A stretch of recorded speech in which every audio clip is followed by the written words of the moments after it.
Yes sir. Sanders की दिन दहाड़े हत्या करने की खबर सुनते ही ब्रिटिश सरकार के पांव के नीचे से जैसे जमीन निकल गई।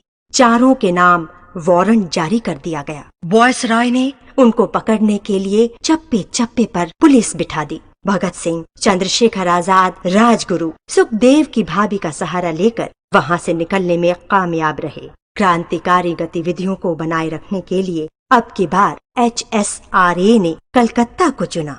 ये देखिए पंडित जी, क्या लिखा है अखबार में। क्या लिखा है इसमें? कुछ आतंकवादियों द्वारा स्कॉट का कत्ल। हमारी छवि आतंकवादियों की बनाई है इन गोरों ने। हमारे साथ साथ पूरा देश चाहता था कि लाला जी की मौत का बदला लिया जाए। इस काम को हमने अपनी जान पर खेल कर अंजाम दिया। फिर हम आतंकवादी कैसे हो गए? क्या कांग्रेस कुछ भी नहीं करेगी हमारे लिए?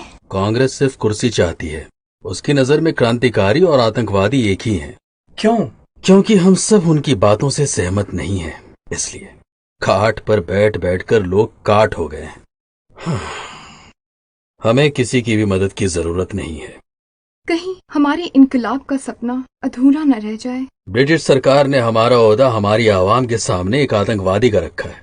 इससे पहले कि जनता हमें पूरी तरह से आतंकवादी समझे, हमें अपने एक एक मकसद की जानकारी जनता तक पहुंचानी होगी कि हम आम आदमी के लिए लड़ रहे हैं, अपनी आजादी के लिए लड़ रहे हैं। तभी हमारा देश हमें समझेगा, हमें जानेगा। अब की बार हमें ऐसा धमाका करना होगा जिसकी गूंज पूरे भारत में सुनाई दे। ब्रिटिश सरकार द्वारा किसानों व मजदूरों पर अत्याचार हो रहा था। सरकार इनसे विरोध करने का हक छीनने में लगी थी। भगत सिंह को ये बात नागवार लगी। किसानों और मजदूरों का हक वापस दिलाने की जिम्मेदारी भी भगत सिंह ने उठाई। कब तक शोषित वर्ग पर नाजायज ताकत का इस्तेमाल किया जाएगा? मालिक मजदूर का, गोरे कालों का कब तक शोषण करेंगे? फसलें उगाने वाले किसान के पास खाने के लिए 2 दाने नहीं होते और सरकारी गोदाम अनाजों से भरे रहते हैं। गरीब और गरीब होता जा रहा है और अमीर और अमीर। जब एक आम आदमी आजाद होगा तभी होगा हमारा भारत आजाद। अब की बार हमें ऐसा कुछ करना होगा जो जनता के हित में हो और ब्रिटिश सरकार की नींव तक हिल जाए। यही तो सोचना है। एक ऐसा धमाका जिससे इंग्लैंड में बैठी रानी तक के पैरों के नीचे से जमीन निकल जाए। अब की बार हम बम फोड़ेंगे। बम? हाँ, बम। लेकिन कहाँ? दिल्ली में, असेंबली के अंदर। असेंबली में? लेकिन असेंबली में ही क्यों? सरकार ट्रेड डिस्प्यूट बिल और पब्लिक सेफ्टी बिल के जरिए मजदूरों का हक मारने में लगी है।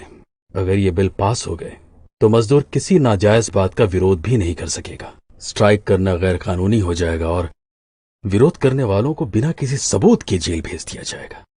आने वाली 8 अप्रैल को वेलस रॉय इस बिल को पास करवाने की कोशिश करेगा। बस तभी हम बम फेंकेंगे और इस बिल का विरोध करेंगे। लेकिन इस बात का विरोध दूसरे तरीके से भी तो किया जा सकता है। फिर बम ही क्यों? क्योंकि बहरों को सुनाने के लिए धमाके की जरूरत होती है। भगत, पुलिस हमें पहले से ही ढूंढ रही है। अगर इस धमाके में किसी की जान चली गई तो? बम जानबूझकर खाली जगह फेंका जाएगा। बम फेंकने के पीछे सिर्फ एक ही मकसद होगा, ब्रिटिश सरकार तक अपनी बात पहुंचाना कि पंछी ने पिंजरे में फड़फड़ाना शुरू कर दिया है। और जब पंछी फड़फड़ाता है तो पिंजरे की कोई औकात नहीं रह जाती। शाबाश भगत, शाबाश। इससे हमारी बात जनता और सरकार दोनों तक पहुंच जाएगी। हमारी तरफ से जो भी जाएगा वापस नहीं आएगा, गिरफ्तारी देगा। लेकिन क्यों भगत? गिरफ्तारी देने से ये बात साफ हो जाएगी कि हम सब क्रांतिकारी हैं, आतंकवादी नहीं। हम भी हिंदुस्तान की जनता का एक अंश हैं और उन्हीं के लिए लड़ रहे हैं। कोर्ट केस के दौरान हम अपनी बात उनके सामने रखेंगे और मनवाएंगे भी। इस काम को अंजाम तक पहुंचाने के लिए मेरे साथ चलेगा बटुकेश्वर दत्त। पंडित जी, बस आपके आशीर्वाद की जरूरत है। भगत, आज तुमने मुझे निशब्द कर दिया।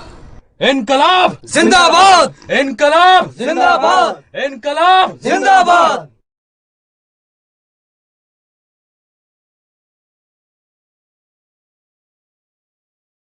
8 अप्रैल 1929 को जब वॉयसरॉय नेशनल असेंबली में बिल पास करवा रहा था, तब भगत सिंह और बटुकेश्वर दत्त ने असेंबली में बम फेंका। इनकलाब जिंदाबाद, साम्राज्यवाद मुर्दाबाद के नारों से असेंबली गूंज उठी। तुम पर ये आरोप है कि असेंबली में बम फेंक कर तुम सबको मारना चाहता है।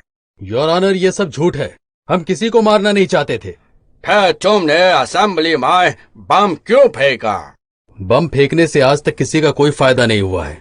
हमने बम को जानबूझकर इतनी दूर फेंका जिससे कोई नुकसान ना हो। बात तुमने असेंबली में बम क्यों फेंका? ब्रिटिश सरकार लोगों की चीखें पुकारें सुन सुनकर बहरी हो गई है। नारों की गूंज तो आप लोगों के कानों में पड़ती ही नहीं, इसलिए बहरों को सुनाने के लिए धमाके की जरूरत होती है। ये धमाका इसलिए किया गया कि हमारी बातें सरकार तक पहुंचे। सबको पेट भर खाना खिलाने वाला किसान आज भूखा मर रहा है। ट्रेड डिस्प्यूट बिल के जरिए मजदूरों से विरोध करने का बुनियादी हक भी छीन लिया आपने। सरकार इनकी तरफ भी ध्यान दे, इसलिए ये बम फोड़ा गया। इस बम के जरिए हम अपने देश के नेताओं को भी बताना चाहते हैं कि कहने और करने में फर्क होता है। वक्त आने पे बता देंगे तुझे ये आसमां। हम अभी से क्या बताएं, क्या हमारे दिल में है। सरफरोश की तमन्ना अब हमारे दिल में है। देखना है जोर कितना बाजुए कातिल में है। चलो खाने का समय हो गया है, चलो खाना खा लो। सरफरोशी की तमन्ना अब हमारे दिल में है। जोर कितना बाजुए ये खाना है। खा लो, तुम्हारे लिए एकदम जायकेदार, एकदम स्पेशल खाना है जो अंग्रेजों के महलों से चलकर सिर्फ तुम लोगों के लिए आया है। अच्छा आओ भाइयों, ये कोई खाना है? ऐसा खाना तो जानवर भी नहीं खाते, हम कैसे खाएंगे?